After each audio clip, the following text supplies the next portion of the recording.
நீங்க எப்பயாச்சும் யோசிச்சிருக்கீங்களா? நம்ம ஒரு ஒரு விஷயத்த பண்ணும்போது, அத கம்ப்யூட்டர் மாரி ஒரு ப்ரோகிராம் வச்சு, நம்மள ப்ரோகிராம் செய்ய வச்சனால தான் இந்த மாரி பண்றோன்னு.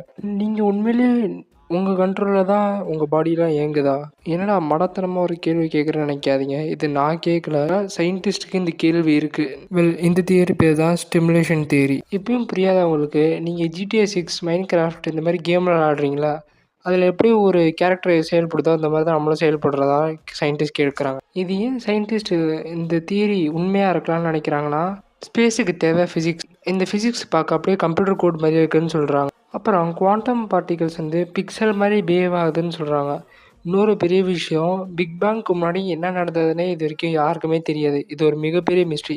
அந்த மிஸ்ட்ரிக்கு இது ஒரு மிகப்பெரிய மிஸ்ட்ரி. எலான் மஸ்கே சொல்லியிருக்காரு, நம்மளோட லைஃப் ஸ்டைல் வந்து 99% ஆஃப் ஸ்டிமுலேஷனா இருக்கலாம். சான்சஸ் இருக்குன்னு சொல்லியிருக்காரு.